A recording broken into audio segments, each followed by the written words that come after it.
Hello, my name is Marshall Strong. I've been selling homes for over 22 years, but I wanted to talk to you today about where is the top 3 places you could buy a home in California. So I was doing some research this morning on something else and it just popped up, so I thought I'd share it. But Fresno is going to be one of those, Stockton and Bakersfield.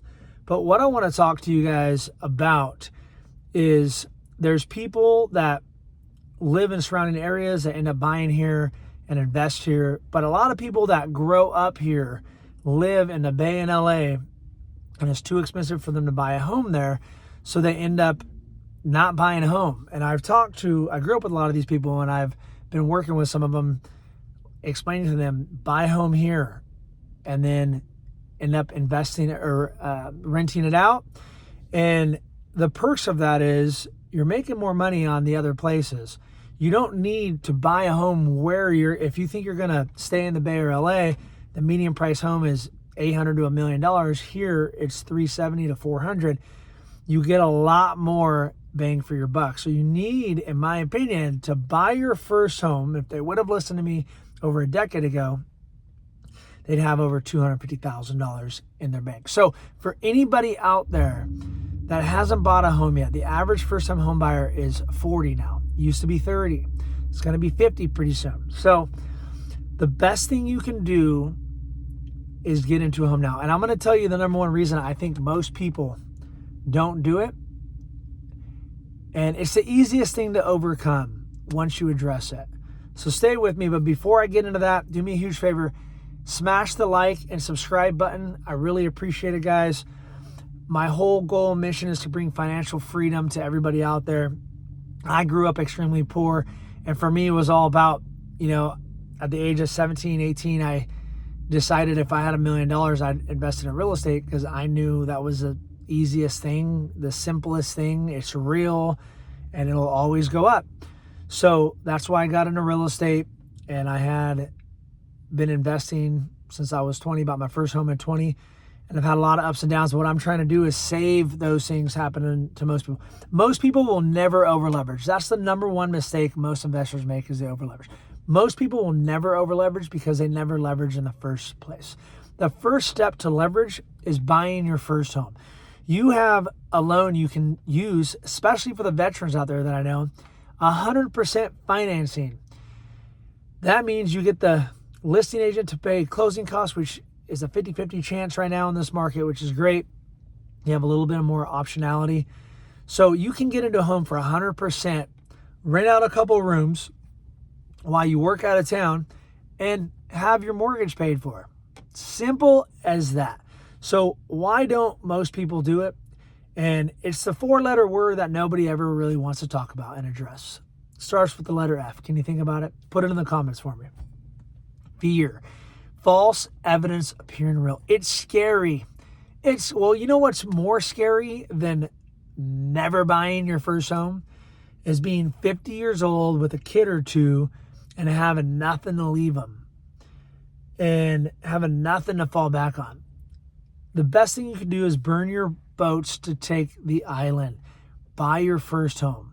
Now, I'm not just saying this. I bought over 20 properties. I'm 42 years old now. And I've also had a lot of bad things go on and things happen. But the growth is what's most important. So buy your first home. It's the easiest thing you'll ever do.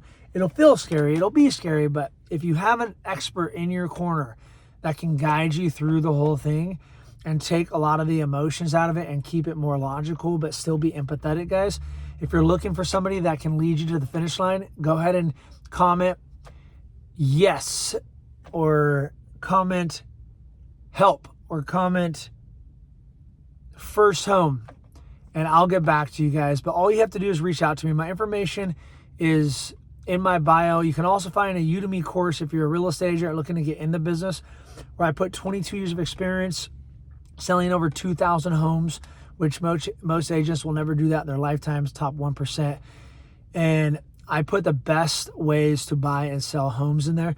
Now, if you want to look through some videos or comment subject to for me, and I'll get you guys the link of my subject to videos where you can buy homes without any money at all. So most agents don't know how to do this. This is an $80,000 value. I'm going to share it with you right here since you stayed on. Subject to is when you buy a home without using your credit, your cash, your loan, but you get the home. How do you do it? You take the risk away from the person that has a home and they can't afford it anymore. Now, I've personally done this without any cash out of my pocket. Most of the time, you're going to need about $5,000 to $10,000 to do this, but you don't need credit. But you can do it without any cash, any credit, because I've done it multiple times. So if you'd like to know more about how to do that, comment subject to. But what it is FHA loans are assumable, meaning that you can pass them over to someone else that has an FHA loan. You can only use an FHA loan once at a time. There, a lot of people think that it's for first-time home buyers. It's not. It's just you can only use it one time, once at a time. So once you sell a home, you can buy another one with FHA. So they are assumable, meaning you can take over the rate of somebody else, which is a huge savings if you can find a property like that. But for the conventional financing homes, you cannot assume them.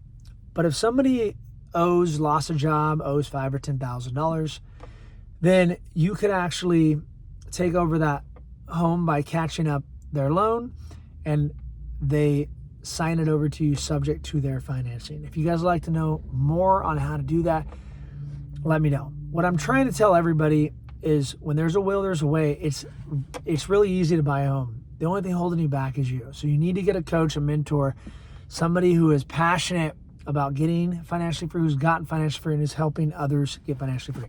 So if you guys would like any more information and you guys want to do a weekly call, go ahead and comment coach, and we'll get you set up for that experience as well. And I hope to see you guys on the other side of the finish line. Until then, have a blessed day. We'll see you soon.